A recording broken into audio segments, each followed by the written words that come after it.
জুমার দিনের কিছু সুন্নাত আছে, শুনবেন। বিশ্বনবী বললেন জুমার নামাজের 15টা সুন্নত মুখস্থ রাখতে হবে। 1 নাম্বার সুন্নত, ফজরের সালাত জামাতে পড়তে হবে। 2 নামাজ মুনাফিকদের কাছে সবচেয়ে কঠিন, একটা হচ্ছে ফজরের নামাজ আর একটা এশার নামাজ। এক আলেমকে জিজ্ঞেস করা হলো ফজরের বাতাসটা এত ঠান্ডা আর স্নিগ্ধ কেন? আলেম উত্তর দিয়েছিল, কারণ ফজরের বাতাসে মুনাফিকদের নাকের দুর্গন্ধ মিশে না। ফজরের বাতাসটা স্নিগ্ধ, ফজরের সময় আল্লাহওয়ালাদের আনাগোনা। 2 নাম্বার সুন্নাহ হচ্ছে আসিওয়াক, মেসওয়াক করা। মাথরাতুন লিল ফাম মারদাতুন লির রব, মেসওয়াক করলে দাঁত পরিষ্কার থাকে, আল্লাহ খুশি হয়ে যায়। বিশ্বনবী বলেছেন যদি আমার উম্মতের জন্য কষ্ট না হতো প্রত্যেক নামাজের আগে মেসওয়াক করা আমি ফরজ করে দিতাম। 3 নাম্বার হচ্ছে দুহুন, তেল মালিশ করবেন। বিশ্বনবী জাইতুনের তেল চুলে আর গায়ে দিতেন। বিশ্বনবী বলতেন ওয়াদ্দাহিনু ফাইন্না ফিত তাদহিনে বারাকাত, তেল খাও, তেল দাও, তেল মালিশ করো, তেলের ভেতরে আল্লাহ বরকত ঢুকাইয়া দিছে। 4 নম্বরে আত্তিব, জুমার দিনে সুগন্ধি লাগিয়ে যাওয়া সুন্নাত। আর লিবাস আহসানা সিয়াব, সুন্দর জামা পরা, নট নেসেসারি যে নতুন জামা হতে হবে।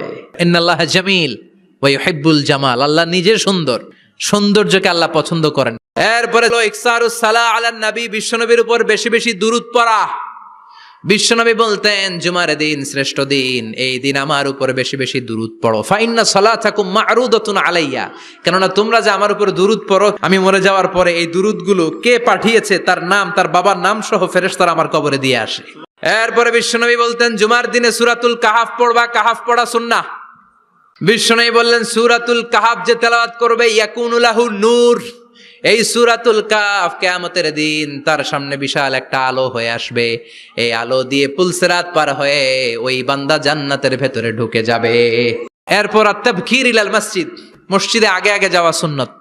আগে যিনি যাবে উনি কি পাবে? বিশ্বনবী বললেন হেঁটে হেঁটে জুমার নামাজে যাওয়া সুন্নাহ। মানুষের ঘাড় ডিঙ্গিয়ে সামনে না যাওয়া সুন্নাহ। এরপরে বিশ্বনবী বললেন দুখুলুল মসজিদে রাকাতাইন, জুমার নামাজের দিন মসজিদে ঢোকার পরে 2 রাকাত পড়া সুন্নাত। এরপরে বিশ্বনবী বললেন ইনসাত, চুপ থেকে খুতবা শুনবা।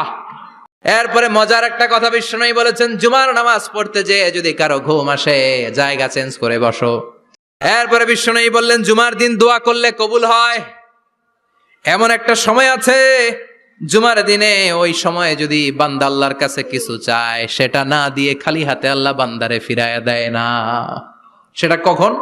অনেক ইখতিলাফ আছে, বেশিরভাগ মুহাদ্দিসিন বলেছেন জুমার দিন আসরের নামাজের পর থেকে মাগরিবের আগ পর্যন্ত, বিশেষ করে মাগরিবের আগের আধা ঘন্টা, এই সময় আল্লাহর কাছে বান্দা যদি কিছু চায় এই দোয়া আল্লাহ ফিরিয়ে দেয় না। এই 15টা সুন্নাত আমল করা যাবে তো?